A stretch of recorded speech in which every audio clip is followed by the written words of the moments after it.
Hola a todos y a todas. Como decía Damaris en el vídeo anterior, esto ha sido un poquito lío, así que vamos a ver qué tal funciona. Esta es la no sé cuánta vez que hago este vídeo, así que esperemos que esta sea la definitiva. El tema que voy a sacar aquí a coalición delante de todos vosotros, sí que voy a trabajar un poquito, es el concepto de libre albedrío, como habéis visto aquí en las notas que tengo escritas. Y me parece bien empezar leyendo la definición que he encontrado de libre albedrío, al menos la que más me ha gustado, la que más se adhiere a lo que yo tenía en la cabeza cuando tenía inquietudes al respecto. Dice que se entiende libre albedrío como el poder que dispone de un ser humano de tomar decisiones según su elección individual. Esto quiere decir que el individuo no está obligado ni se encuentra condicionado, al menos de manera absoluta. Y tengo que decir que yo he escogido este tema porque siempre a mí me ha generado muchísimo conflicto personal, el tema del concepto de libre albedrío. Realmente somos seres libres, estamos 100% libres y exentos de estar condicionados por otras cosas o por otras personas, incluso una persona como Dios, un ser superior. Porque si no es así, si realmente no somos libres, a mí esto siempre me ha generado la sensación de decir, ostras, soy un poco un prisionero de la voluntad de Dios. Lo cual, por supuesto, no está mal, ¿no? Menos mal que es de la voluntad de Dios y no de otras voluntades. Pero aún así, soy un prisionero, soy un esclavo. Sí, somos esclavos de Cristo, pero en mi mentalidad siempre esto ha tenido una connotación más negativa que positiva, honestamente. Entonces, cuando con Erickson empezamos a tratar este tema esta semana, vi una puerta abierta a la esperanza, es decir, ostras, por fin se me van a resolver muchísimas dudas que desde pequeñito he tenido, porque como ya muchos sabéis, que lo presentamos en los foros de inicio de curso, vengo de un trasfondo muy conservador, aunque actualmente me he ido a otros sectores del mundo cristiano, pero toda mi vida yo he crecido con unas posturas muy calvinistas, me han inculcado muchísimo los 5 puntos, el tema de la elección o la reprobación, todo esto, ¿no? Pero aún así, creyendo además que estaba de acuerdo con todo esto, me era imposible no ver a Dios como un tirano, entre comillas, o como alguien que no es 100% justo. Porque ¿por qué yo, que soy mucho peor que mi vecino de al lado, he sido predestinado, he sido escogido para salvarme y él no? Cuando él es muchísimo mejor persona que yo.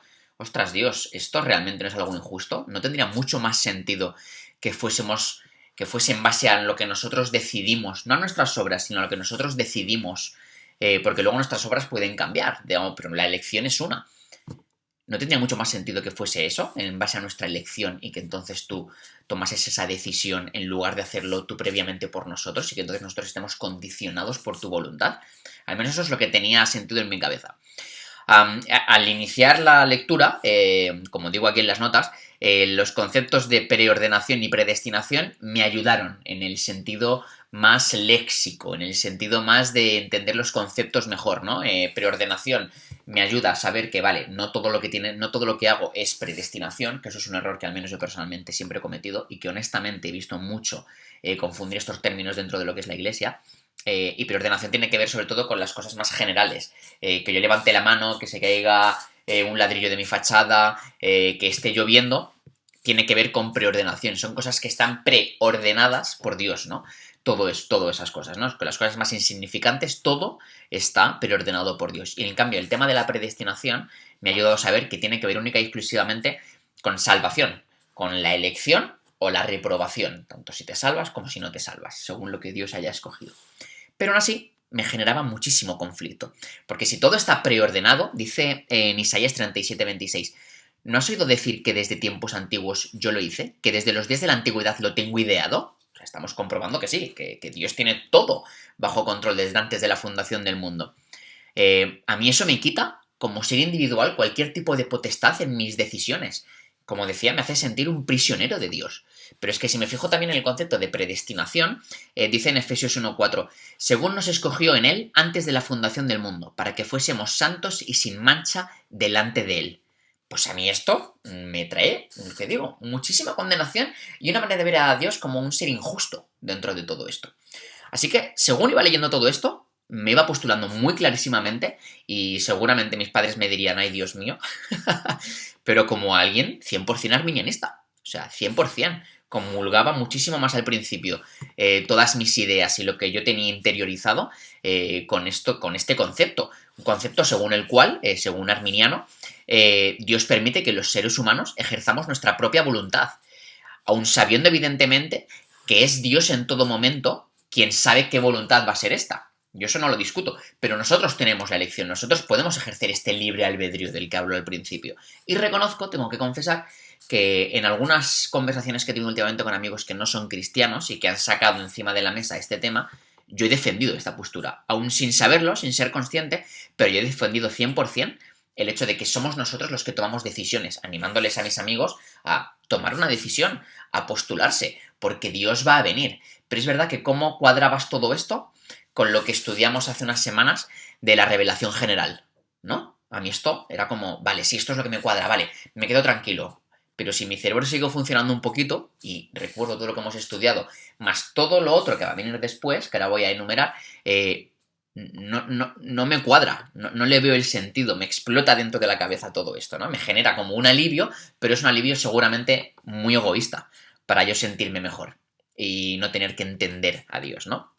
Entonces, claro, de repente vamos viendo, como digo, vamos avanzando en el estudio de Erickson y vemos como hay muchísimos más versículos que apoyan un punto de vista más calvinista que uno arminianista. Evidentemente los arminianistas también se apoyan en versículos, solo faltaría, tienen base bíblica, por así decirlo.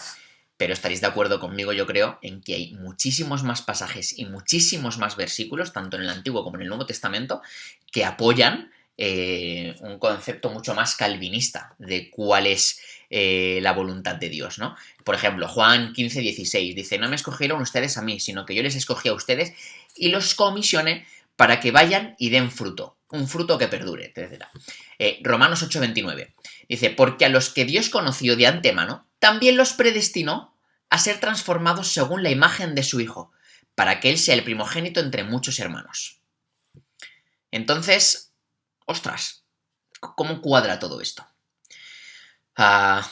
Y tengo que decir que cuando Erickson desgrana un poquito más todo este tema, empiezo a quedarme muy tranquilo, porque efectivamente compruebo que yo soy libre, porque que sea libre no significa que esté obligado a ejercer una voluntad, significa que puedo escoger, pero que siempre voy a escoger aquello que mis deseos naturales, que están intrínsecos dentro de mi persona, me van a llevar a escoger. Y estos deseos naturales, la voluntad que yo tengo, ha sido creada por Dios. Entonces a mí esto, cuando fui capaz de asimilarlo, también me trajo muchísima paz. Me liberó un montón. Porque vale, Dios sabe, Dios ha decidido, de hecho, mejor dicho, qué es lo que yo voy a hacer. Dios sabe y ha decidido también, por mí, cuáles van a ser las decisiones que yo tomo. Las decisiones que yo tomo son mías, eso me convierte en un ser libre, pero aún así estoy condicionado por Dios. Y no es al revés, que soy yo el que con mis actos condiciona a Dios. Porque si no, incluso podríamos decir que Dios se equivoca. Y esto sería totalmente algo antibíblico. Así que a mí esto me generó muchísima tranquilidad. Lo que yo decido hacer, mis decisiones, incluso la decisión de la salvación, es mía, pero viene de parte de Dios. Él me ha creado así, Él me ha creado con una personalidad y con unos deseos únicos. Y Él sabe, porque todo lo que yo voy a hacer, Él lo sabe, qué es lo que yo voy a decidir. Y como lo sabe, Él me creó de esta manera. Entonces, wow, no sé, a mí me generó esto, vale, por fin llego a un punto. Y como digo, no me gusta etiquetarme en absoluto. Creo que uno de los errores más grandes que cometemos los cristianos es estar buscando constantemente etiquetas. Estar buscando, vale, ¿dónde estoy yo encasillado? Yo pertenezco a esto, entonces todos aquellos están equivocados.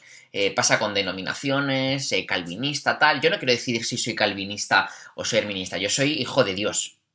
Yo soy seguidor de Jesús, 100%. Pero es evidente que me posiciono, me inclino bastante más hacia un punto de vista más calvinista, en el que Dios es el que escoge por mí y yo no soy el que está todo el rato contraviniendo la voluntad de Dios. ¿De acuerdo?